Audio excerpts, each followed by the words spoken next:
Bien, ya estamos grabando. Ok, entonces vamos a comenzar para no quitarles tanto tiempo. Para los que no me conocen, mi nombre es Irina Troconis, soy profesora asistente de estudios latinoamericanos en la Universidad de Cornell y junto con Manuel hemos estado organizando el conversatorio Repensando Venezuela ya por casi 4 años. Esta es nuestra quinta temporada. Nos contenta mucho ver a gente que nos ha acompañado también a lo largo de todo este evento. Y bueno, para que sepan, como vieron en el correo, la idea del conversatorio es crear un espacio para todos aquellos que nos interesa el tema de Venezuela, que estudiamos el país, ya sea dentro del país como fuera del país, y para crear un diálogo inter y multidisciplinario donde podamos aproximarnos al tema desde distintas perspectivas. Y también parte del impulso es crear puentes entre los que están en Venezuela y los que estamos afuera para que podamos crear una comunidad intelectual donde no nos perdamos de vista los unos a los otros, así que eso ha sido siempre muy importante para nosotros. Y en esta temporada vamos a tener 6 sesiones y hoy tenemos el gusto de comenzar con María Elena. Como un anuncio publicitario, el próximo viernes vamos a tener nuestra segunda sesión, donde vamos a estar hablando con Sean Nesselrod Moncada sobre su libro Refined Material, para que ya lo pongan en su calendario.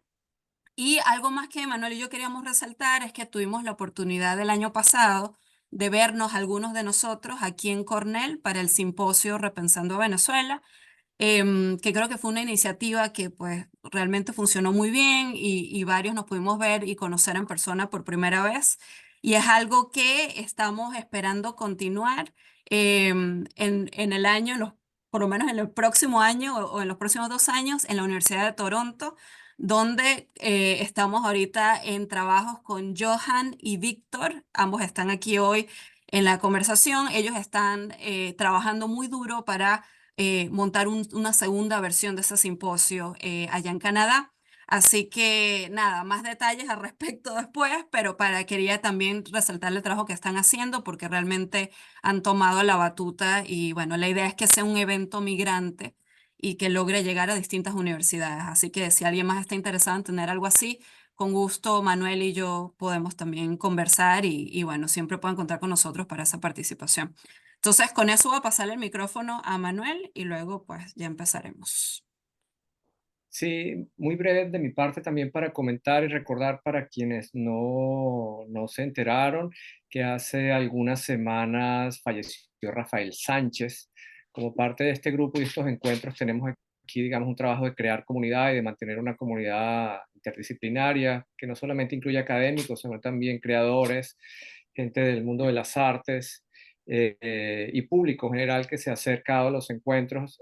Me parecía importante mencionar y recordar. Rafael fue un importantísimo investigador originario de Venezuela y quien publicó un libro muy, muy importante, lamentablemente todavía no traducido al español, Dancing Jacobins. Eh, Se está preparando un material entrópico, un pequeño dossier en homenaje a Rafael. Y bueno, queríamos recordarlo como una especie de homenaje. Rafael estuvo con nosotros en la primera temporada. Era un fiel seguidor de estos encuentros y un acompañante del proyecto Trópico Absoluto desde el comienzo. Así que, bueno, yo le comentaba a Irina que nos parecía pertinente, digamos, rendir un pequeño homenaje aquí a Rafael, quien vivía en Suiza desde hace muchos años, hizo toda su carrera académica fuera de Venezuela y lamentablemente es muy poco conocido por su trabajo. Casi siempre estuvieron, digamos, se publicaron en editoriales académicas con las dificultades de circulación que ya sabemos eso tiene. Entonces, bueno, queríamos hacer esa pequeña mención aquí y rendir un pequeño homenaje a Rafael antes de comenzar con María Elena. Entonces, bueno, Irina, quizás antes de entrar en materia, no sé si tienes alguna otra cosa que mencionar o... No, simplemente decir que en relación con Rafael he recibido varios correos de distintas personas muy interesadas en eventualmente hacer un grupo colaborativo de difusión de su trabajo, traducirlo al español, por ejemplo, Dancing Jacobins. La traducción no es mi fuerte, pero sí creo que es importante resaltar que muchas personas quieren continuar ese legado que deja él y creo que viendo sobre todo que tenemos varios estudiantes de doctorado y nuevas generaciones, creo que también es importante resaltar que pues esperamos que ese trabajo que él quería hacer continúe y bueno, siga siendo homenajeado con nuevos trabajos de investigación eh, más o menos que Sí, sigan pues lo que él ha propuesto. Entonces, vale. con eso nada, le dedicamos la temporada a Rafael y esperamos que, bueno, que sigamos trayendo relevancia a todo lo que hizo por pensar el país. Y bueno, con eso quiero entonces ahora sí darle oficialmente el micrófono a Manuel para que presente a María Elena y nada, ya me callo yo. Bien, bueno, muchísimas gracias a todos por estar aquí de nuevo. Una alegría poder tener a 35 personas participando. Muchísimas gracias, María Elena, por aceptar la invitación para estar aquí hoy con nosotros. Vamos a hablar hoy de su trabajo Volver a Cuándo. Antes de eso, cumplo con presentar oficialmente a María Elena, quien nació en Maracaibo en el año 1985. Si tengo algún dato equivocado, María Elena, luego tú me corriges. Es escritora y guionista radicada en Sao Paulo, Brasil, aunque hoy nos sigue desde el norte de Alemania, en Kiel, graduada en comunicación social de la Universidad del Zulia. Estudió guión cinematográfico en la Escuela Internacional de Cine y Televisión de San Antonio de los Baños en La Habana y hizo también un magíster y un doctorado en escritura creativa por la PUCR. Me disculpas, Marilena, pero esas siglas no sé si es la Pontificia Universidad de Río Grande do Sul. Bien, acertado. Bien. En Brasil. La primera novela de María Elena, titulada Los continentes del adentro, se publicó en 2021 en Brasil y también en España. Volver a Cuando, que es su segunda novela, como ya mencioné, fue ganadora del premio Café Gijón de novela 2022. Además, María Elena tiene un largometraje como guionista titulada Levante y que además obtuvo varios premios, entre ellos el premio de la crítica en el Festival de Cannes. Desde 2023, Marilena trabaja además de como escritora, es como editora en la editorial Diatori, una editorial brasileña independiente. Así que bueno, muchísimas gracias, María Elena. Te voy a dar la palabra. Recordamos a todos la metodología. María Elena va a hacer una presentación de unos 10 minutos aproximadamente y luego vamos, Irina y yo, a moderar el intercambio en el que todos pueden utilizar o bien el chat para enviar sus preguntas o levantar la mano usando las herramientas del Zoom. Así que nada, bienvenidos y no alargamos más esta presentación. Marilena, tienes la palabra. Hola, buenas tardes. Primero que nada, decirles que estoy súper feliz de estar aquí con ustedes, de haber tenido esta invitación, de formar parte de este ciclo. Trópico Absoluto, creo que Claudia Caballí me hizo la entrevista, tal vez la que más me ha gustado de todo este tiempo. Y bueno, sigo Trópico Absoluto. Estoy siempre leyendo, entonces es muy... me llena de placer y también de un poquito de orgullo estar aquí hoy con ustedes. Eh, bueno, vamos a hablar sobre mi novela, entonces lo que voy a hacer es hablar un poco sobre, digamos que el contexto en el que ella fue escrita y fue pensada. eh, y bueno, yo había colocado como título Volver a cuando visitando la casa en ruinas, ¿no? Em, bueno, como todos sabemos, ya somos más de 7 millones de inmigrantes venezolanos en el mundo, o sea que de cada 4 que éramos, uno se fue. Nada más mi familia contribuye con más de 50. Y bueno, el tema es que yo no sé si yo puedo contarme entre esas estadísticas, porque mi historia no es la historia de ellos. Yo fui a parar a Brasil porque así lo quise, siguiendo una historia de amor. Llegué a Brasil en 2012. em, Llegué como cónyuge de un brasileño en un momento en que todavía era novedad encontrar un venezolano por aquellos lados. El portugués entró en mí con facilidad, rápidamente empecé a trabajar. Tuve el privilegio de tener tiempo, dinero y paciencia para poder tener rápidamente los documentos que necesitaba para ser residente, para validar mi diploma, todas esas cosas que sabemos cómo cuestan, cómo duelen. Por esos y otros motivos, a mi historia parecen faltarle los traumas del migrante. No tengo currículo para armarme una mítica del refugiado. Tampoco tengo un time frame que me permita, por ejemplo, tener una mítica del exiliado. Eso, claro, si coloco una lupa sobre mí, solita, suelta, aislada de los míos, pero es que nadie existe al de tal.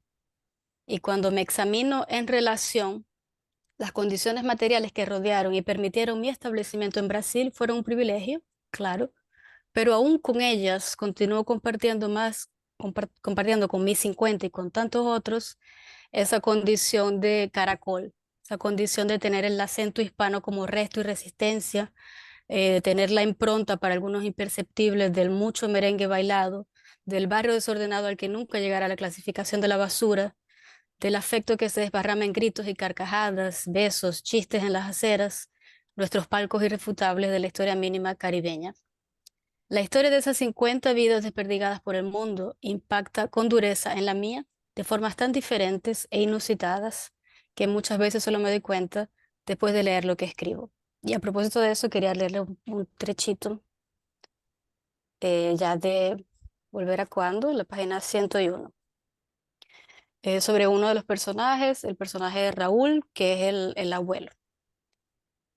Él está hablando sobre la ruina y dice, ya la ruina de la vida es terreno baldío, invasión bárbara, deslave, es agresivo a la vista y cortante al tacto.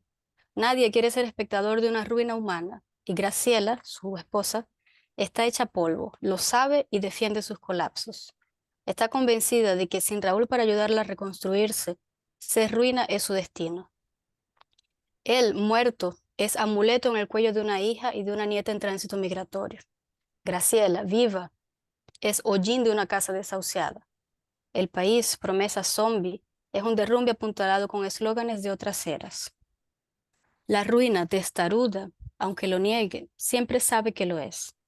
Somos sus espectadores los que, parados frente a ella, curvamos nuestras cabezas y respiramos profundo, en sobrecogimiento por una pérdida que no sabemos nombrar. Es el transeúnte de la nostalgia, el artesano de la lástima, el que se pregunta cuándo y por qué algo o alguien dejó de ser lo que era para ser una ruina. Yo creo que ese trecho resume un poco el corazón de lo que yo estaba intentando trabajar en la novela, ¿no? Y hoy yo no formo parte de esas cotidianidades públicas íntimas de esa Venezuela que se desangra, pero contribuye activamente a la construcción de una revolución que hoy es esa ruina que no termina de asumir su muerte y que anda como un cadáver bobo tambaleándose por la nación y gobernando para sí mismo. En algún momento al que no sé ponerle fecha, pero cuyo proceso comenzó estando aún en Cuba y terminó con la muerte de mi padre en 2015, me faltó el deseo de volver a vivir en Venezuela. Quedé huérfana de padre y de aquella mi patria, porque mi patria era en verdad el sueño de mi patria, y había llegado la hora de aceptar que ese sueño estaba agonizando. Tengo tal vez material suficiente para una mítica del disidente, para una mítica del inmigrante. ¿Qué hacer con esas míticas? De nada valió querer ignorarlas. Querer matarlas de hambre solo las hizo engordar, porque ellas se alimentan de faltas. En 2018, mientras estallaba la crisis migratoria en mi país, yo estaba esperando mi naturalización como brasileña, y ese fue un nudo identitario del que no salí ilesa. De esa confluencia y de asumir la imposibilidad de pensar, escribir o hablar de cualquier otra cosa, nació la novela Volver a Cuando. Volver a Cuando viene a ser un intento fallido de antemano de organizar el caos que arrastro conmigo desde estas posiciones conflictivas en que me he colocado con mayor o menor conciencia. Es una investigación narrativa sobre algunos dolores individuales y otros colectivos que alcanzan la extensión de una familia y la enormidad de un país. Aunque tengo algo de recelo de hablar de la dimensión terapéutica de la escritura en general y de este ejercicio en particular, creo que vale asumir que la literatura nos socorre también como una herramienta de elaboración del trauma, ya sea mediante la práctica de la escritura o de la lectura. La opción de lidiar desde un lugar académico y creativo, porque la novela y un ensayo sobre las estrategias narrativas usadas en la novela relacionadas con la producción de empatía ambas cosas fueron mi tesis de doctorado en escritura creativa. en la Pontificia Universidad Católica do Rio Grande do Sul. Bueno, esa opción de lidiar desde un lugar creativo y académico encuentra traducción en las palabras de la escritora mexicana Cristina Rivera Garza, quien admiro profundamente, en un libro que se llama Dolerse, textos desde un país herido, cuando ella dice: cuando la gravedad de los hechos rebasa con mucho nuestro entendimiento e incluso nuestra imaginación, entonces está ahí dispuesto, abierto, tartamudo, herido, balbuceante, el lenguaje del dolor. De ahí la importancia de dolerse, de la necesidad política de decir tú me dueles y de recorrer mi historia contigo, que eres mi país, de la perspectiva única, aunque generalizada, de los que nos dolemos. De ahí la urgencia estética de decir en el más básico y también el más desencajado de los lenguajes, esto me duele. Frente a la conocida frase de Adorno, escribir un poema después de Auschwitz es un acto bárbaro, Rivera Garza nos plantea que la cuestión no es en sí si deberíamos o no escribir poesía, sino que mientras seamos testigos del horror, escribamos poesía de otra manera. Escribir articulando el caos espeluznante a través de estrategias escriturales que en lugar de promover la preservación del poder, activen el potencial crítico y utópico del lenguaje. O sea, escribir de una manera diferente y que yo no sé cuál es, tal vez nunca llegue a saberlo, pero es probable que ningún escritor lo sepa y que lo que realmente importe sea esa búsqueda. Esa urgencia ética y estética me pareció una buena brújula en el momento, que era un momento catastrófico para Venezuela y también difícil para Brasil, que son los dos países en los que existo como ciudadana, escritora y lectora. La literatura es, para Rivera Garza, un ejercicio de ciudadanía, porque utilizar el lenguaje o dejarse utilizar por él es una práctica cotidiana de la política, ella dice. Tras tocar los límites de lo ininteligible o de lo real, que eso, y no es otra cosa lo que se hace al escribir, es hacer política. Independientemente del tema que trate o de la anécdota que cuente o del reto estilístico que se proponga, el texto es un ejercicio concreto de la política.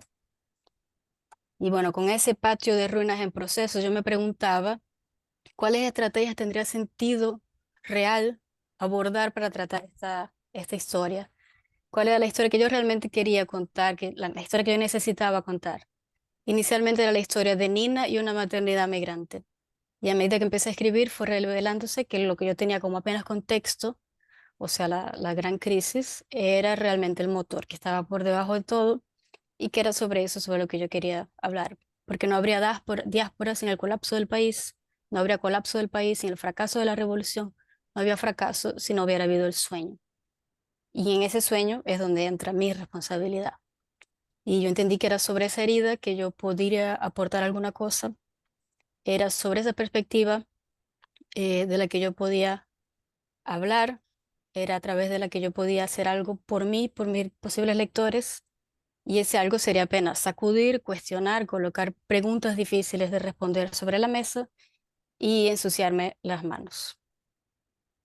Y bueno, creo que simplemente decir que mi intención con Volver a Cuando y con sus estructuras era llevar a cabo un juego narrativo al estilo Las carreras de relevo, una propuesta que crease un dilema empático en el lector al confrontarlo con el grado de causalidad y de arbitrariedad que usamos para definir quiénes merecen nuestra confianza o nuestro juicio a priori en función de lo que los propios personajes piensan y sienten y del discurso que ellos elaboran para sí mismos y para el lector. Yo quería emular narrativamente la sensación de observar un conflicto desde varios puntos de vista con realidades y actitudes conflictivas entre sí. Y bueno, para lograrlo ahora comenzó a ser evidente para mí que tendrían que existir múltiples narradores, eh, varias voces entre las cuales estarían distribuidas parcialidades de esa historia. Y de ahí, bueno, las opciones narrativas que tomé. Ya para finalizar, bueno, decir que escribir para mí, antes que cualquier cosa, un intento de conexión con el otro. Ya decía Canetti que el papel del poeta es ser el guardián de la posibilidad de metamorfosis y que así los poetas deben mantener abiertas las vías de acceso entre los hombres. Deberían poder convertirse en cualquiera, incluso en el más diminuto, en el más ingenuo, el más impotente. Em, y bueno, uno de los comentarios más enriquecedores y más bonitos y más totalmente transformadores que yo he recibido participando en clubes de lectura y cosas parecidas fue una persona que dijo que que después de leer la novela se sentía preparada para tener tal vez una conversación en que pudiera escuchar a una persona que compartiera ese punto de vista y que ese era un escenario en el que ella nunca se había visto, nunca se había permitido y que después de la lectura pensó que tal vez era un momento para hacerlo. Y, y bueno, eh, eso me deja pensar en qué belleza y qué responsabilidad de tener a mano un arte que posibilite eso, ¿no? Y yo creo que por ahí podemos comenzar la conversa. Muchísimas gracias, María Elena, por la presentación. Eh, Creo que estos minutos no, me han confirmado en el por qué con Irina habíamos pensado que queríamos que estuvieras aquí con nosotros y queríamos que abrieras además esta serie de la quinta temporada de Repensando a Venezuela. Recordamos a quienes están aquí, para alegría de todos, somos hoy 42 personas acompañando, además de María Elena, que pueden usar el chat o pueden usar las herramientas del Zoom para levantar la mano y participar o hacer alguna pregunta que Irene y yo sin ningún problema podemos transmitir también a María Elena. Pues si alguien quiere hacerlo, ya están abiertos, digamos, los micrófonos o pueden abrir, levantar la mano y nosotros activamos el micrófono, pueden escribirla aquí. Si no, igual, no sé si Irina y yo pudiéramos comenzar a hacer alguna intervención. Creo que te me adelantaste en algo, María Elena, de las preguntas que yo tenía con tu intervención. Por una Perdón. parte, me había parecido que el texto era sumamente valiente de tu parte.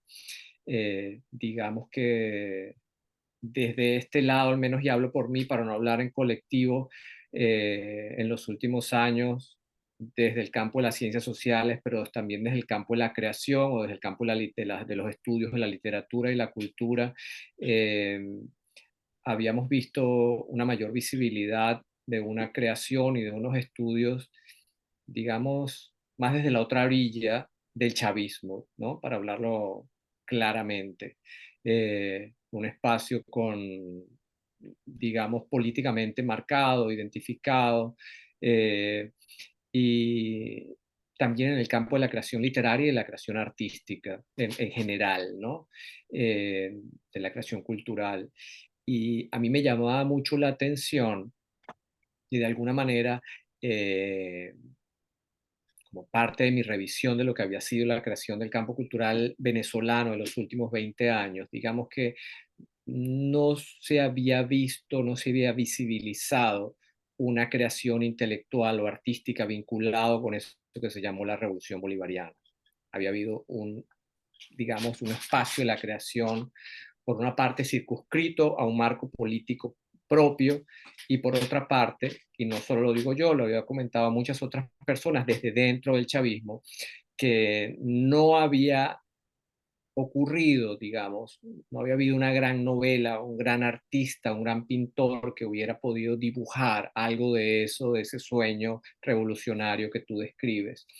Y me llamaba mucho la atención que tu novela lo hace de manera muy solvente, pero lo hace en un tiempo en que lo habla desde la perspectiva del fracaso y del desencanto. Es decir, lo que yo miraba es que esta primera novela, que para mí, aunque no soy un experto literario, he seguido en algo la creación intelectual venezolana en los últimos 20 años con relativa rigurosidad, encontrar que tu novela eh, era un primer esfuerzo de ello, y que sin embargo tenía la singularidad de que lo hacía desde la perspectiva del desencanto. Entonces, ya tú mencionaste algo de esto en tu intervención, creo que se cortó algo lo que estaba tratando de decir, espero que no haya sido muy largo, eh, pero sí me llamaba un poco la atención eso. Y quisiera, no sé si, no solamente conversarlo contigo, sino también con otras personas que están aquí. No sé si Miguel Gómez está por allí también, me gustaría conversarlo con él, pero bueno, por supuesto, la idea es dialogar también contigo al respecto. No sé si tú has seguido en algo lo que ha sido la producción literaria venezolana en los últimos años y cómo ves tu novela de alguna forma en diálogo o en contrapunto con esa otra creación que se ha producido en los últimos años. O si no la ves, o no sé, o cómo la ves en ese escenario, en ese contexto de antagonismo, de polarización, etcétera, etcétera, ¿no? Yo creo que acompaño, sí estoy al tanto principalmente de las cosas más de los últimos años, tal vez. Em, yo creo que justamente como parte de ese panorama que ya tú mencionabas, ya explicabas, yo creo que yo también sentía un poco esa falta, em, esa otra orilla que fue una orilla muy, muy interna y que bueno, de este lado había simplemente una especie de silencio eh, o una voz extremadamente militante y panfletaria o un silencio, ¿no?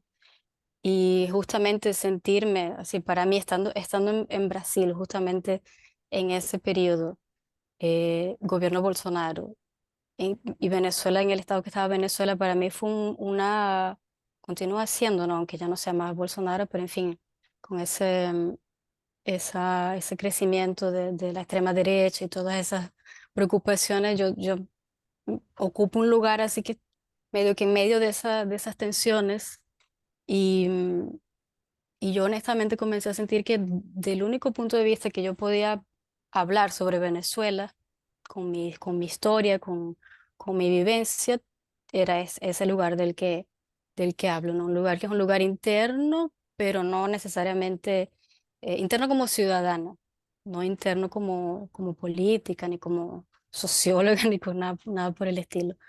Es un acercamiento humano desde el tipo de personajes con el que yo tuve contacto, el tipo de amores y dolores que formaron parte de esa historia y que bueno, que de repente palabras como fracaso y ruina y mi responsabilidad en todo eso comenzaron a acercarme de una forma muy, muy contundente, ¿no? Y yo creo que justamente el estar en Brasil y así como que ese contraste tan grande en tener de todavía ser una persona que se identifica más como de izquierda, pero que es una izquierda democrática, de repente verse en ese Brasil en el que personas, amigos, todo el mundo que era de izquierda, de repente pensaba que todo lo que estaba pasando en Venezuela era mitad invento todavía a estas alturas de 7 millones de personas después, todavía hay gente que me pregunta, mira, pero realmente es verdad lo que está pasando en Venezuela. O sea, hace 2 semanas me preguntaron eso. Y yo creo que justamente ese caldo de cultivo en el que yo estaba me hizo entender el lugar que yo podía ocupar y pensando en el contexto de la producción reciente venezolana, entendí que, bueno, yo podía traer un cierto contrapunto, porque sí, la producción que yo he leído tiene un punto de vista muy claro y que, bueno, la mayoría, por lo menos las que más recuerdo, ¿no? Hay una posición muy ellos y nosotros y a mí me interesaba era entender, bueno, si yo soy de este nosotros, ¿qué tengo yo para decir? ¿Qué tengo yo para hacer con esto, con todo este fracaso, ¿no? Y bueno, sí, yo creo que si hay un diálogo, es un diálogo en contrapunto. Y bueno, me parece que la responsabilidad que yo puedo tener ahí en ese panorama. Bien, sí. Por eso, y además aprovecho para decírtelo como editor y también como lector, me pareció un libro sumamente honesto. También me pareció un libro muy necesario, el tuyo. Y como ya decía al comienzo, me parece en esa perspectiva un trabajo sumamente ambicioso, descarnado y valiente sobre todo. Y la verdad es que te lo agradezco muchísimo. Eh, Voy a dar la palabra a Irina, quien creo que quiere hacer una pregunta o algún comentario. Irina. Y gracias, y aprovecho, ¿no? Para darle la bienvenida a los que llegaron y también para invitarlos de nuevo a que puedan hacer cualquier pregunta y comentario en cualquier momento. María Elena, a mí realmente te tengo que decir, me encantó la novela desde la primera vez que la leí. Ha sido una novela para mí referencial cuando se trata de pensar en esta narrativa de la llamada diáspora venezolana. Y algo que me gusta mucho es que la orientas de manera en la que, como tú bien dices, aparecen distintos personajes, pero vemos cómo cada uno está impactando al otro. O sea, no hay como una construcción de una única individualidad o un sujeto hermético, sino que todo parece desbordarse continuamente en otra realidad. Eso me parece maravilloso, sobre todo porque creo que representa un contrapunto muy fuerte a otra narrativa contemporánea venezolana, donde de hecho se reafirma sobre todo ese sujeto usualmente masculino, usualmente individualista, como única voz narrativa y como único medio de entender epistemológico, de entender la realidad. Me parece que es una aproximación brillante y muy necesaria.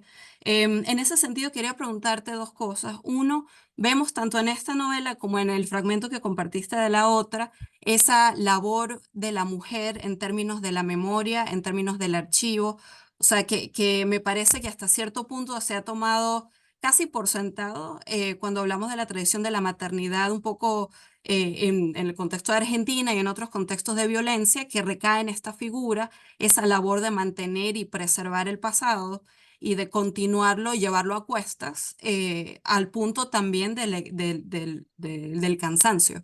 Y es una labor que creo que hasta cierto punto se ha normalizado, como que corresponde a, y sin embargo en tu novela me parece que se problematiza también la normalización de esa carga que asumimos implícita al concepto de la madre. Entonces quería preguntar en cómo has diseñado la novela y pensando también en los personajes, ¿en qué medida te aproximas a esa labor de la memoria en un país de ruina?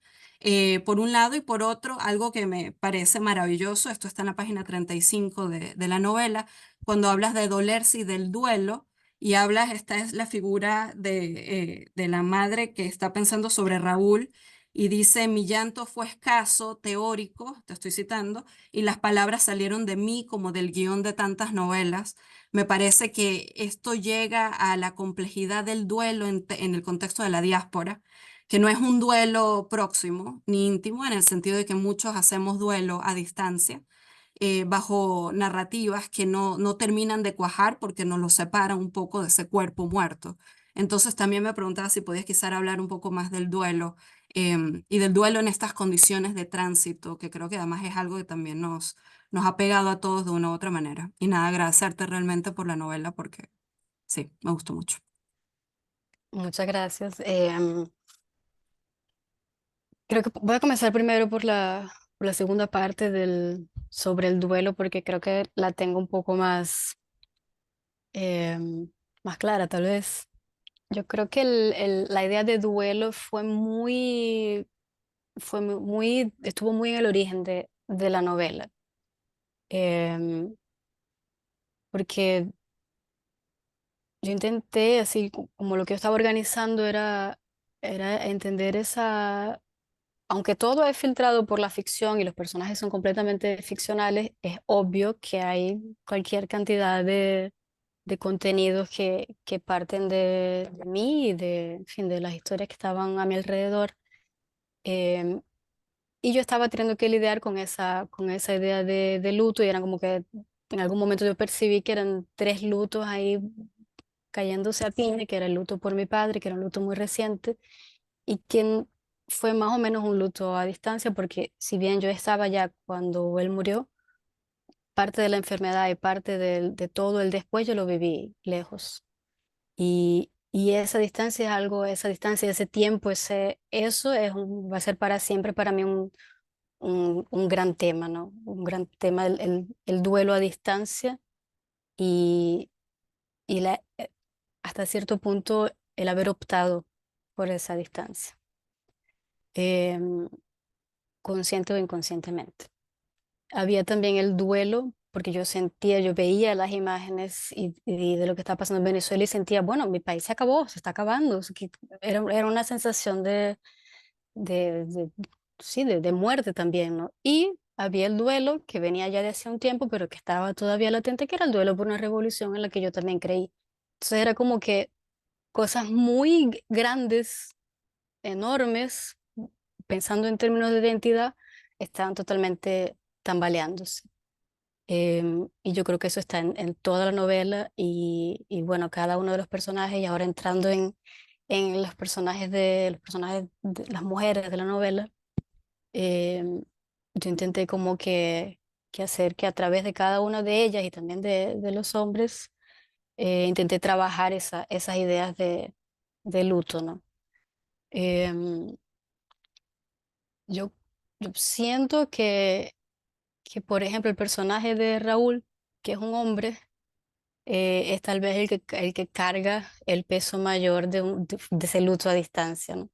De esa memoria. Es sobre él que pesa esa elaboración de la memoria, ¿no? Y de la frustración de saber que son memorias que ya existen y que no se pueden ya cambiar, porque todas las cosas nuevas que están ocurriendo, que van a convertirse en memoria, ya él no forma parte de eso. Y en ese sentido me parece el ejercicio más radical así de elaboración de la memoria. Em, pero también hay un tema así por ejemplo, a mí me interesaba mucho, ya pensando en las personajes femeninas, a mí me interesaba mucho trabajar el tema de la maternidad y migración, justamente por el peso enorme que arrastra.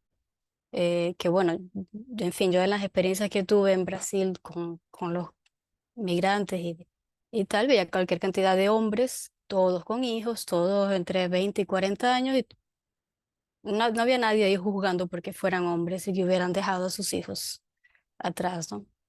Lo que no es el caso de las mujeres. Y ese impacto esas particularidades de una maternidad transnacional, como es llamada a veces, era algo que yo quería trabajarlo, ¿no? Y cómo está hasta realmente la propia niña, ¿no? La propia Elisa es la que más coloca algunas ideas muy enraizadas sobre esta cuestión de las madres no abandonan a los hijos, ¿no? Porque es con lo que ella ha sido creada, es el contexto, es lo que ella escucha en su contexto, ¿no? Es lo que la propia Graciela refuerza. Entonces sí, yo quería trabajar esa idea de esa figura materna con esos pesos que arrastra, problematizándolo, ¿no? Porque el personaje de Camilo, por ejemplo, realmente él podría ser un buen padre que decidió no serlo. Él es un Bartleby de la paternidad. Y sin embargo, todo bien, Graciela lo acepta, él volvió, chévere, por esa naturalización sobre esos filtros que hay, sobre esas responsabilidades, ¿no? Que son filtros totalmente de género. No sé si te respondí, si, si me fui por otro Sí. lado. No, no, muchas gracias, gracias. Eh, Gracias. Como Alicia dijo que se tenía... Voy a dar la no sé, palabra a Alicia, pero Alicia. quisiera juntar tres preguntas. Está Alicia, Valesca, Solórzano y luego Alexandra. Juntamos las tres preguntas o comentarios que trataremos de que no sean tan largos y luego le damos de nuevo la palabra a María Elena. Gracias, Sí, Alicia. muchas gracias por la deferencia. Me voy a poder quedar 15 minutos más porque pedí ahí que entraba tarde a la próxima reunión.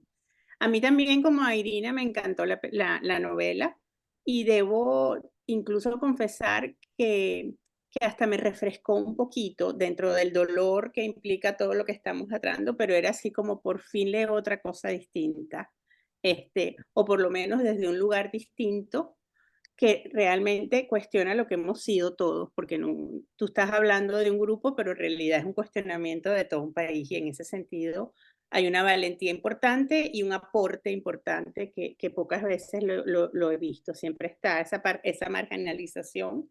Tú estás desde otro lugar, pero estás buscando ese diálogo que incluso planteaste acá y eso me parece algo bien importante. Yo me la leí hace un par de semanas, hace un par de meses, en unas circunstancias particulares personales. Entonces, me encantó como digo, me encantó, pero al final, y estoy tratando de acordarme exactamente del final, y no lo recuerdo. Así como recuerdo muy bien los otros desarrollos, el final propio de la novela, o sea, después de que, no recuerdo bien. Y recuerdo que cuando lo leí, me vino un pequeño bajón, dentro de todo lo anterior. Y bueno, siempre terminar una novela es complicado y con con lo complejo de todo lo que estabas proponiendo. Entonces, bueno, mi pregunta a lo mejor es un poco injusta, pero quería saber un poco qué te planteaste al terminarla, porque veo muy claro todo el proceso y por supuesto no es que tiene que tener un final feliz ni un desarrollo, pero ¿qué pensaste cuando la terminaste? O sea, ¿dijiste todo lo que querías decir y ya? ¿O qué es lo que querías hacer con el final? No sé si repito una pregunta muy justa, pero bueno, estamos hablando de la novela en otro nivel. Gracias. Marilena, como es una pregunta muy concreta, te diría, vamos a responderla y luego le damos la palabra a Valesca y Alexandra. Está bien. A ver, mi idea era hacer un final que fuera un final agridulce como la realidad. Yo tenía unos 2 o 3 finales posibles. Em, no sé, bueno, debe haber gente que no lo leyó, entonces no quiero hacer super spoilers. Eh, pero bueno, lo que yo me planteé fue darle a Nina una cierta conquista, porque bueno, me negaba, así éticamente no le iba a dar la, la conquista, la victoria final a Camilo, no podía, no era la novela que yo quería contar. Eh, Quería una victoria agridulce posible y principalmente una victoria en la que Nina pudiera voltearle las estrategias a Camilo, usar lo mismo que lo estaba haciendo y darle una voltereta y demostrarle como, mira, esas estrategias tuyas que son golpistas y que son manipuladoras y que son autoritarias, yo también las puedo usar y mira cómo te friego al final. Pero ese fregarse es un fregarse muy relativo porque ella al final está allá, ella al final va a tener que comenzar una vida que no fue ella la que la escogió, pero bueno, tampoco fue lo que escogió Camilo. Entonces, dentro de lo que cabe, lo que intenté hacer fue una reorganización de esas realidades que no fuera, no quería hacer un final súper feliz, aunque termine en un abrazo en el que todo el mundo cabe. Ese es el máximo de felicidad que me quise permitir y que me parecía eh, ética y estéticamente necesario para la novela. Me parecía como coherente el ser el final de todos esos caminos que se juntaran en ese abrazo, en esa posibilidad de ese abrazo, ¿no? Pero bueno, eso, así yo, para mí, así, estuve un tiempo dudando entre otras posibilidades de finales. Y después cuando llegué a ese entendí que no, que era ese mi final, el final que yo quería entender, que yo quería ofrecer. Em, y bueno, sí, todos los finales siempre tienen ese tema que no a todo el mundo le gusta, ¿no? Yo tengo un profesor que dice que uno nunca recuerda bien los finales, que una novela buena nunca hay que recordar los finales, que lo que importa es la novela, que el final en sí, la última más es como, no sé si concuerdo con él, pero en este momento parece que me favorece. Gracias, Marilena. Ahora sí, Valesca, tienes la palabra. ¿Puedes abrir el micrófono, por favor? Sí, hola, muchas gracias Irina y Manuel por organizar esta nueva temporada y también gracias María Elena por su exposición y una novela muy bella. Em, sí, justo tenía una pregunta en la misma página que citó Irina, em, y es literalmente la frase es antes de la que citó Irina, cuando la madre de Nina dice, mis manos rezando encima de tu ataúd eran como una fotografía de mis manos rezando encima de tu ataúd. Y a lo largo de la novela hay ciertos como que movimientos que usted hace que me recuerdan mucho como que a gestos cinematográficos, especialmente como que esa frase y esa página en sí. Y, y sí, no sé, quería preguntarle si tal vez su experiencia en el cine como la guió en escribir la novela y también siento que la novela forma un tipo de excursión hacia una mimesis o una forma de realidad diaspórica que no existe como linealmente, sino fragmentada, ¿no? Y como dijo Irina, hay una multiplicidad de voces, encuentros, etcétera, y cómo eso crea como que ciertas copias de nuestra existencia y en esas copias como que hay una apertura al presente y como que una nueva vida, pero no es una nueva vida en sí, ¿no? Porque llevamos los rasgos del pasado y de como que este otro lugar donde vivíamos a este nuevo lugar. Y no sé, siento que la tensión, como que esa tensión diaspórica, como que se revela muy, muy bonito en la novela. Y bueno, ahí no hay una pregunta, pero no sé cómo hablar de sí, esos tipos de movimientos o gestos cinematográficos y no sé. Gracias, Valesca. Creo que Alexandra, no sé si respondió o se cayó Alexandra, no sé si está por ahí, si quiere intervenir o Aquí bajo sí, la mano. si quieres Ah, que Alexandra, respondan la pregunta de Waleska y después yo hago mi pregunta como les sea más fácil. vale. Pues María Elena, si quieres comentar algo al comentario de Valesca. Sí, bueno, sí, sí y sí, sí a todo. Sí, mi experiencia como guionista claramente tiene sus marcas en mi escritura literaria. Em, no, así yo creo que la creación de escena y claro que el lenguaje va por otras vías, el uso del lenguaje va por otras vías, pero yo creo que la dinámica de la creación de escenas y de la puesta en escena dentro de muchos momentos son inclusive, muchos momentos son fácilmente trasladables a una escena de un guión, ¿no? Eso me gusta porque siento que tiene un cierto, por un lado una cuestión de estilo, por otro lado un cierto ritmo que viene dado por la propia configuración de la escena, etcétera. Y me encanta lo que dice sobre el trabajo de la idea de la diáspora y de la sensación de la experiencia de la fragmentación. Creo que el pensamiento estructural, así estratégico de la novela, e inclusive algunas cuestiones que van más allá de la diáspora, pero que están totalmente ahí. Decisiones, por ejemplo, como las voces narrativas, la propia voz de Camilo, que es un diálogo con sí mismo. Eh, hay una serie de cuestiones que sí, de hecho, tienen que ver con ese estar y no estar, de ese ser sin estar, de esa multiplicidad parece que es sí, una especie de multiverso, ¿no? Estar en diáspora, ¿no? Porque como que está la versión que tú eres ahora, pero incluye todo lo que tú fuiste, que continúas haciéndolo, pero al mismo tiempo tú ya no, la gente con la que estás ahora no sabe qué persona tú eras en aquel momento. Yo siento, por ejemplo, que soy una persona adulta más dulce en Brasil, pero yo nunca voy a saber si eso es verdad, porque nunca fui una persona con 38 años en Venezuela. Entonces, todas esas sensaciones son cosas que realmente me obsesionan un poco y que con total seguridad están así como que distribuidas en los personajes, porque yo creo que forma parte de las experiencias comunes de la diáspora, ¿no? Por más que a veces no la sepamos poner en palabras, y yo creo que tú la pusiste en palabras mucho mejor que yo la puse en personajes y en acciones, pero sí. Bien, Alexandra, ¿puedes abrir el micrófono, por favor? Sí, perfecto. Muchas gracias y muchas gracias a los organizadores y muchas gracias a ti, María Elena, por esta novela tan bonita.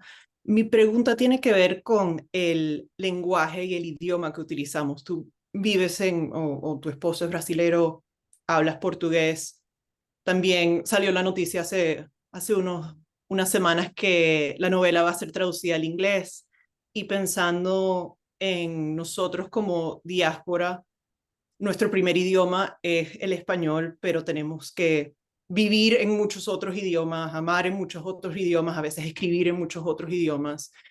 Y la generación que vendrá después de nosotros, a lo mejor su primer idioma no va a ser el español. Entonces quería escuchar de ti cuáles son tus pensamientos, meditaciones en venezolanos escribiendo y leyendo en diferentes idiomas, pensando en el futuro de los venezolanos que vendrán después de nosotros en otros países. A ver, es una pregunta que me encanta en la misma medida que me duele. Em, yo estoy escribiendo por primera vez una novela completamente en portugués ya directamente. Y es así, el simple hecho de decidir eso ya es un nudo para mí que así, yo creo inclusive, mi marido dice que puede ser que yo esté un poco bloqueada y eso tiene que ver con haber decidido escribir en portugués y no en español. No sé si es por eso, pero con seguridad tiene alguna implicancia ahí. Em, es un tema sobre el que pienso mucho. em, y bueno, yo creo que en mi relación con el español, que al final en estos días se ha vuelto, los últimos años se ha vuelto un idioma familiar cuando estoy con mi mamá y cuando hablo con familia y tal, pero se ha vuelto un idioma de trabajo, porque es eso, o sea, ha pasado de ser mi idioma de los buenos días a ser mi idioma de escritura, de trabajo.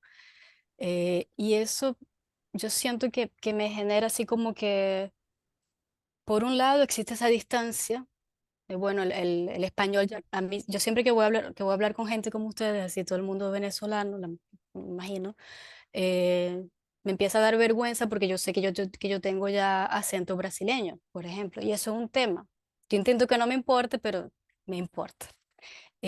Pero por otro lado, yo siento que ha ocurrido una especie de, en esa distancia que es natural, también ha ocurrido un reaprender el idioma en el sentido de las cosas se empiezan a desnaturalizar y uno empieza como que a comparar. Yo soy loca pensando en etimologías. Entonces, todo el tiempo queriendo entender y principalmente, por ejemplo, con el portugués, me encantan es encontrar esos vínculos y esos puentes que fueron creándose y en fin.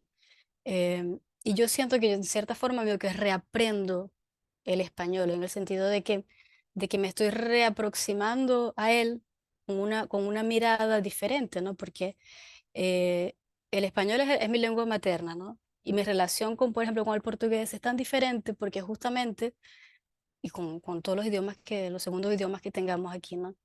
Eh, hay una cosa que es deliciosa, que cuando uno aprende un segundo idioma, ya uno no está en la cosa automática de que, bueno, tú estás en esto, eres un niño, estás en plena alfabetización y estás aprendiendo el idioma como te lo están enseñando, en el contexto en que estás y punto.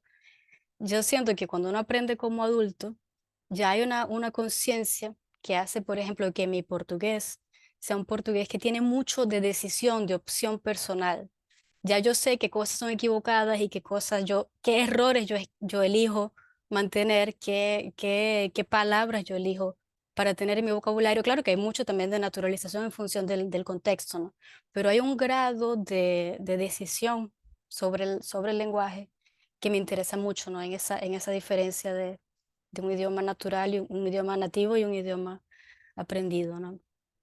Y yo trato de pensarme en un lugar híbrido, eh, un híbrido y que no se deje vencer por la nostalgia de pensar, por ejemplo, que mis hijos van a hablar portugués, que los hijos de mi hermana van a hablar en alemán, que si yo no me pongo las pilas y no aprendo alemán, no voy a poder hablar con los hijos de mi hermana. Pero yo sí siento que, no sé, yo siento que voy a tener que aprender y seguir viendo el español y mi español de Maracaibo, seguir trabajándolo va a ser algo que yo no voy a dejar, no porque me parezca una cosa folclórica y bonita, sino porque me parece que además de bonito, de hecho, es una decisión estética, también es una decisión ética al mismo tiempo. Como que colocarlo en su debido lugar, darle su debido valor como tantos otros em, usos del español hay por ahí, ¿no? Los argentinos nunca dejaron de escribir en porteño, por ejemplo. ¿Por qué no? ¿Por qué nosotros no escribimos tanto más en nuestros propios usos de la lengua, ¿no? Em, y bueno, yo puedo quedarme hablando aquí sobre idiomas horas y horas. Trabajo con traducción también, entonces es un tema que realmente me interesa muchísimo. Va a salir en italiano también el libro. eh, y bueno, en portugués en Brasil está un poco truncada esa conversación.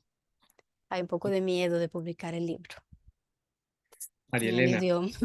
sí, a propósito de lo que hablabas del idioma, caíste en lo que iba a ser. Yo pensé que Alessandra me iba a espolear, o se me iba a adelantar un poquito, pero planteó el tema del lenguaje y tú lentamente fuiste cayendo en una de las cosas que más me llamó la atención, que era precisamente en tu estrategia como narradora, digamos que en escribir la novela no en castellano, sino en maracucho, porque esta, digamos que es una novela, por supuesto, de una autora venezolana, pero es sobre todo una novela de una escritora maracucha, cuyos personajes son maracuchos y cuyo español es totalmente maracucho, cosa que a mí me gustó muchísimo. Y recordaba todo lo que me chirriaba la novela La hija de la española, con toda una estrategia que yo considero editorial, en la que los carros se transformaron en coches, la tortilla de papas en tortilla de patatas y cosas así, que me cortaban totalmente y me imposibilitaban leer esa novela con fluidez. Por el contrario, tu novela escrita en maracucho, pero además no solamente con el veis, miréis, miráis, etcétera, etcétera, y toda esa forma del hablar, el voceo maracucho, sino también una cantidad de palabras locales, esmirriado, no sé qué, etcétera, etcétera.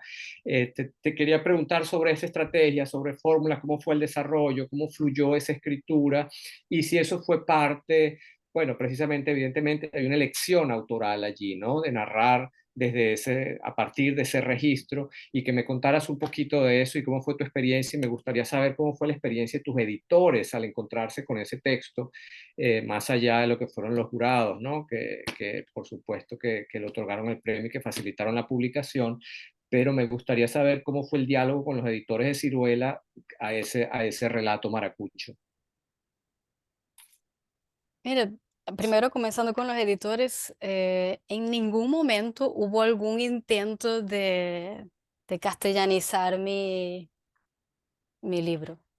Así como yo creo también justamente porque venía ya con el fallo del premio en el que esa opción era elogiada, entonces me imagino que había como que un cierto respaldo, como que, bueno, no.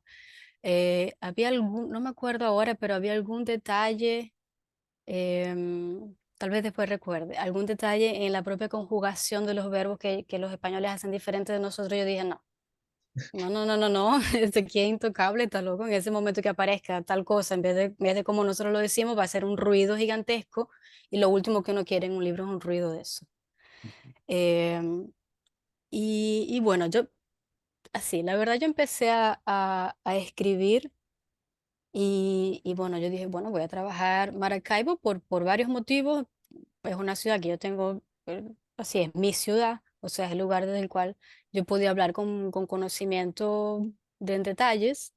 ¿Y por qué no contar? ¿Por qué no salir de Caracas? Porque habría de contar, por ejemplo, desde Caracas, siendo que es una ciudad que no conozco, que conozco apenas turísticamente, no me llamaba ni un poquito la atención caer en ese cliché.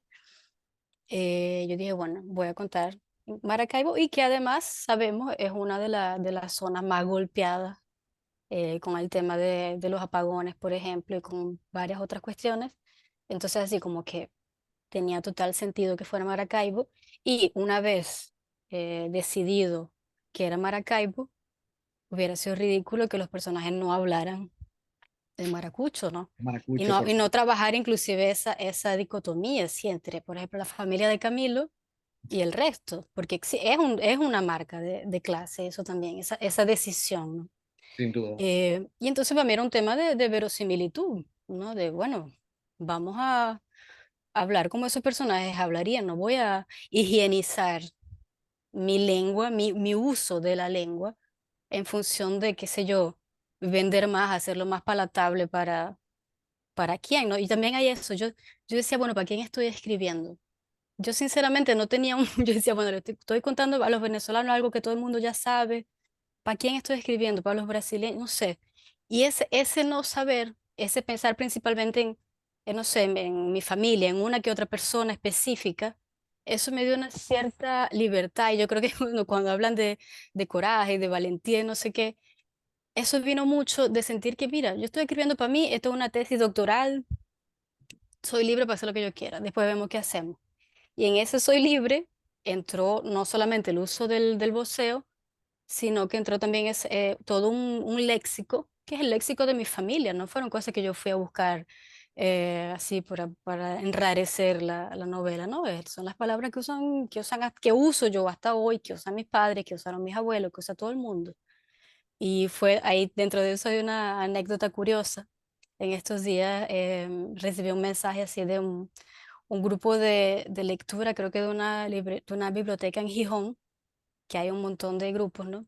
Y leyeron mi libro y creo que la coordinadora del grupo, como vio que había una cierta dificultad con un montón de palabras, hizo un glosario y bueno, eventualmente ese glosario llegó a mis manos y me parece muy, muy gracioso porque la mayoría de las palabras que están en ese glosario son palabras de origen español y que se usan básicamente no solamente en Venezuela, sino en Maracaibo, pero que son palabras que tal vez si fuera de otra región, qué sé yo, Canarias o algo así, tal vez entenderían, ¿no?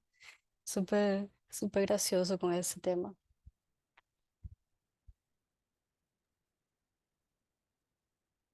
Estoy viendo, Miguel, no sé si estabas Miguel Guevara, no sé si estabas aplaudiendo o levantando la mano, no me quedó claro, pero, Estaba aplaudiendo.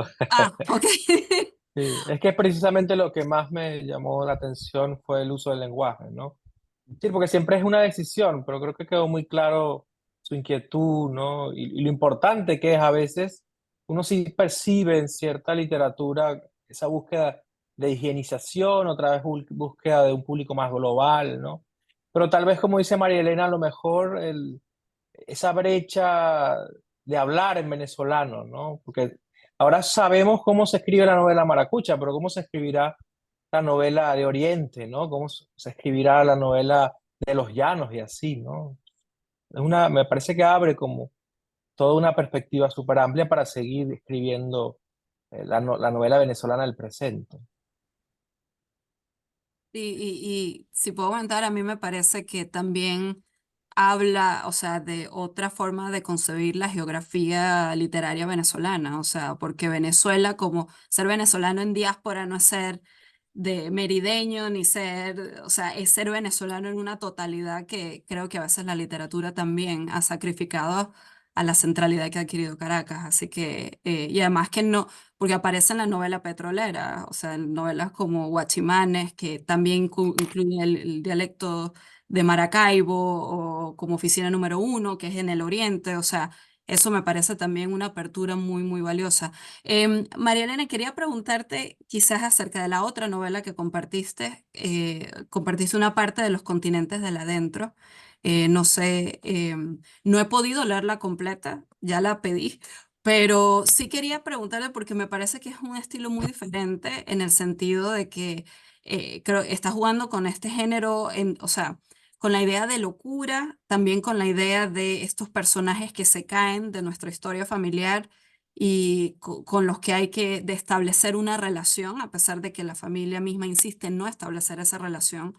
Entonces, esa recuperación de como las lagunas familiares que me parece muy interesante, pero también la idea del adentro y el afuera.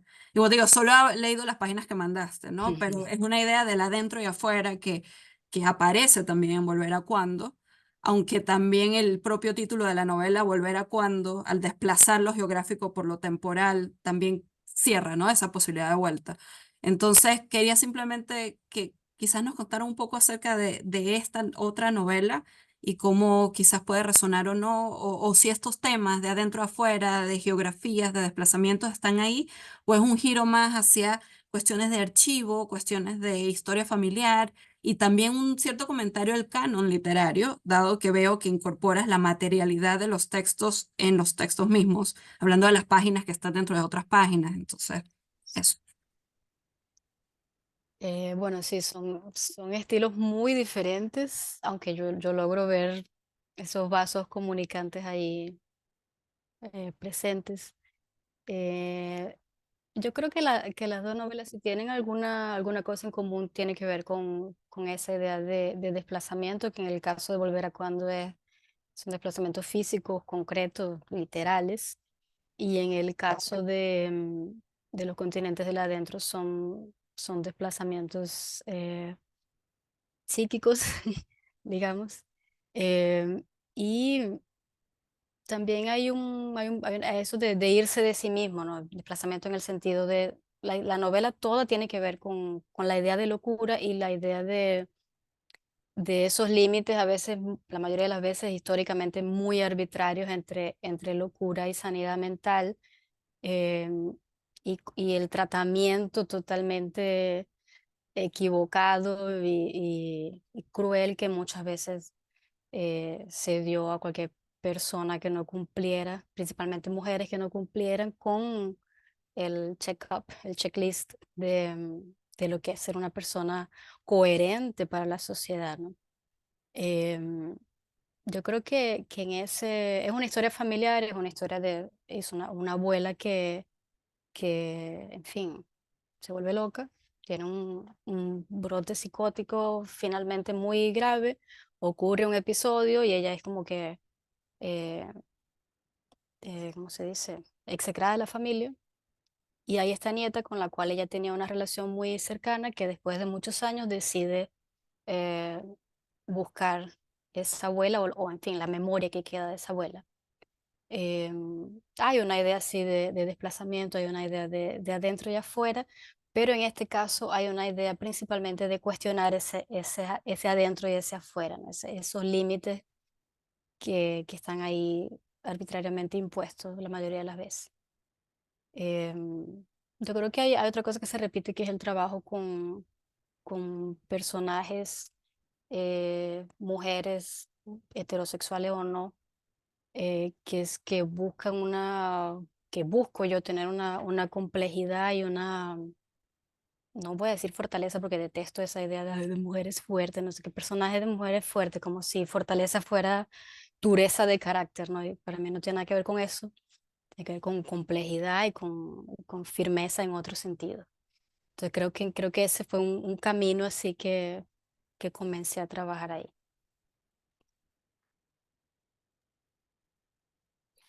Marilena, voy a aprovechar que no hay nadie más por aquí.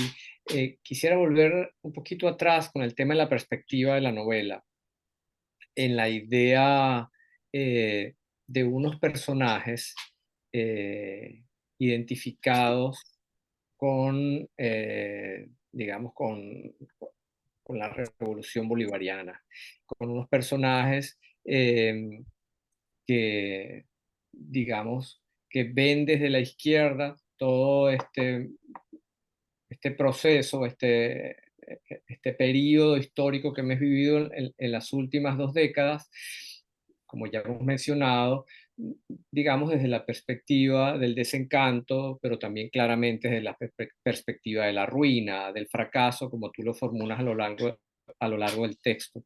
Eh, yo entiendo por la entrevista que te hizo Claudia Cavalín y que apareció en Trópico, pero también por el epígrafe al libro, por las referencias, por el manejo de mucho material, que hay ahí también mucho de tu experiencia personal y de ese duelo del que tú mencionabas, que no solamente era el duelo migratorio, no solamente era el duelo por la pérdida de tu padre, sino que también era el duelo por el fracaso de ese proyecto político.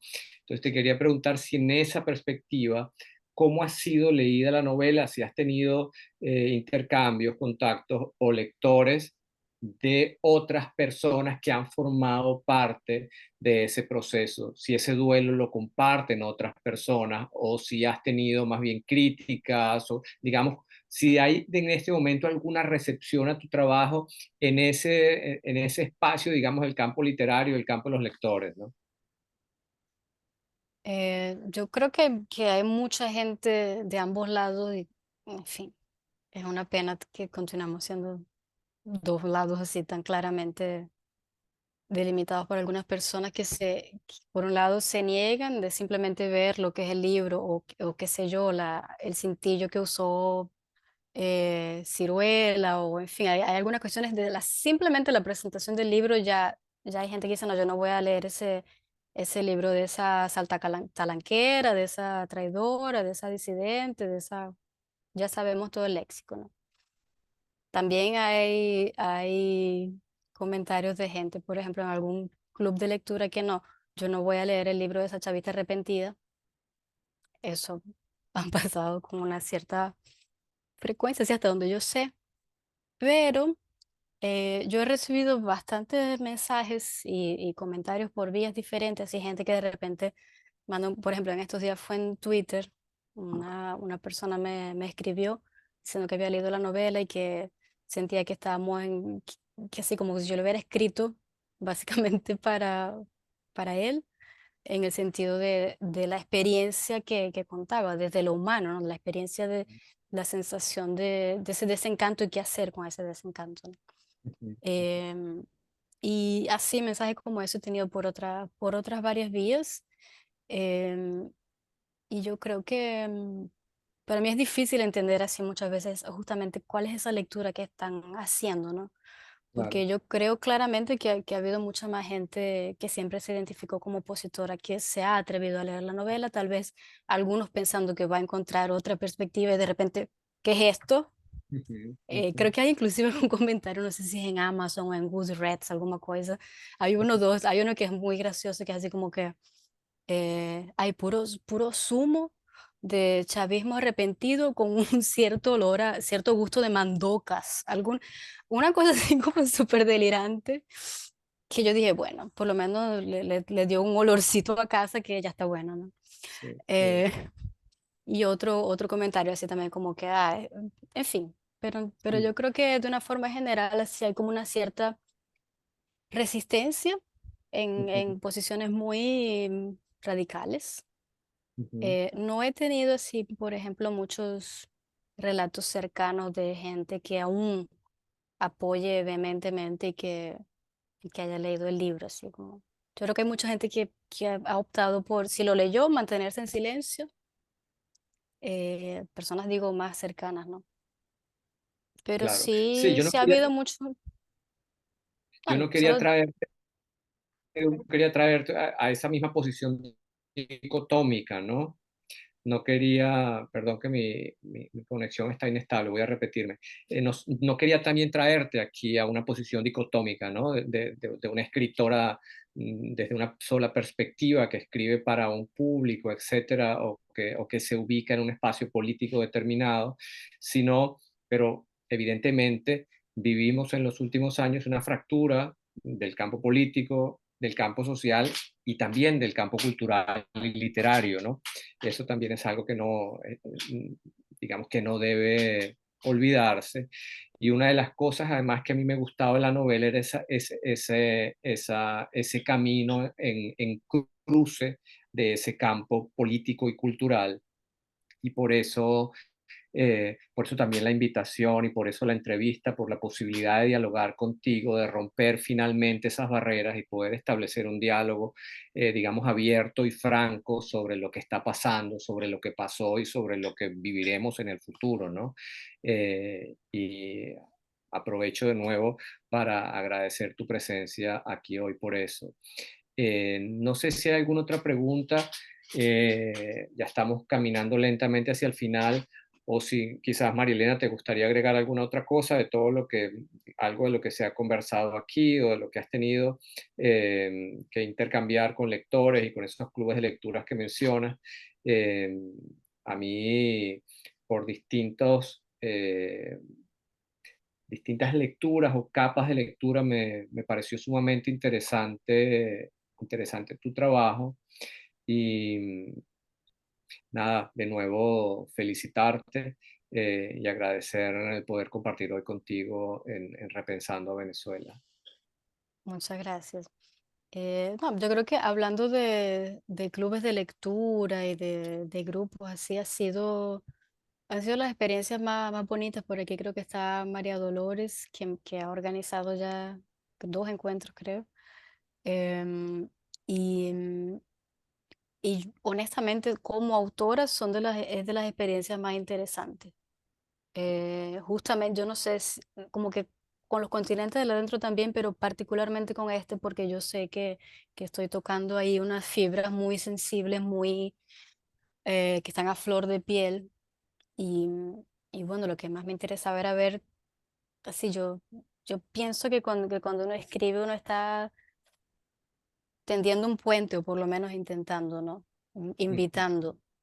Y, y yo creo que por lo menos en esos espacios eh, esa invitación ha sido aceptada de una forma muy, muy bonita y como decía al principio, ese sentir que por lo menos una que otra persona que lee de repente tal vez se coloca momentáneamente en esos otros zapatos y pueda abrir una ventanita diferente para observar a ese otro que siempre, eh, en fin, y entender que no somos tan diferentes así, ¿no? Y que bueno, que hay, y que también hay responsabilidad de los dos lados, ¿no? Eso es muy, eso es muy importante también de reconocer y eso también ha surgido en las conversaciones, ¿no? Claro. Em, Porque, por ejemplo, a mí, em, así no quiero citar, pero por ejemplo, recuerdo haber leído un libro bastante contemporáneo en el que se reproducían eh, ciertas descripciones, por ejemplo, de grupos chavistas cargados de un estereotipo, y no solo de un estereotipo político, sino de un estereotipo racista, que a mí me perturbaba profundamente. Y yo decía, pero bueno, no, tenemos que ser capaces de hacer algo más que esto, ¿no? Si vamos a seguir reproduciendo, si en algún momento esta gente sale del poder, 30 años después va a volver otra, porque si vamos a reproducir las mismas cuestiones, vamos a seguir hablando de esta gente chancletúa y pelo de alambre y no sé qué, no sé cuándo, no aprendimos nada. Entonces yo decía, bueno, por aquí, por aquí tiene que haber otro camino y tal vez yo sí tenga alguna cosa para decir, ¿no? Claro, claro, Em, y bueno. sí. Una última pregunta quizás para ir ya ahora sí cerrando. Digamos, en tu próximo proyecto, ¿tienes contemplado que estás escribiendo en portugués, seguir trabajando el tema de Venezuela o estás trabajando otras cosas? ¿O a dónde va ahora la escritora Marielena? Yo estoy trabajando una nueva novela que sí es en portugués, pero parte de los personajes, la mayoría de los personajes son inmigrantes venezolanos en San Paulo esta vez. Ok. Y bueno, no van a ser los protagonistas, digamos que así va a estar dividido. No, no estoy decidiendo, estoy como que en una etapa todavía medio embrionaria. Pero sí tiene que ver con el tema de Venezuela y con el tema cómo lidiar con ese otro, pero el tema principal, así que quiero, que estoy investigando, es el tema de la ayuda, de la caridad y de la ayuda también entendida como un lugar de poder y la complejidad en torno de ese lugar, ¿no? Entender esa cuestión entre caridad y justicia social y los personajes que se mueven en estas líneas. Y me interesa mucho, que creo que va a ser por ahí que voy a apuntar, trabajar esa especie de narcisismo que puede existir en estas personas que yo ayudo, mírenme cómo estoy ayudando, miren mi grandeza en ayudar.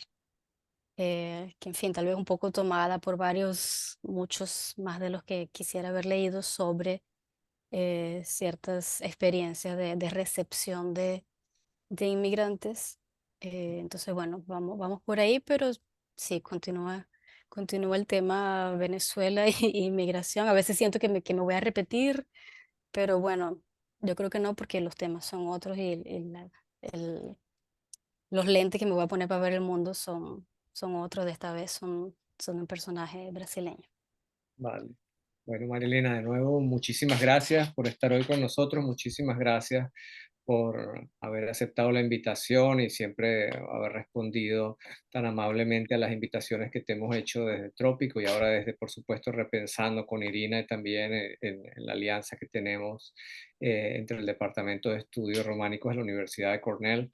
Y bueno, quizás aunque no, digamos, no es el objetivo de este encuentro hacer la cuña, pero sí mencionar que la novela fue mencionada fue publicada el año pasado por Editorial Ciruela y, y que bueno, está disponible para quienes les interese.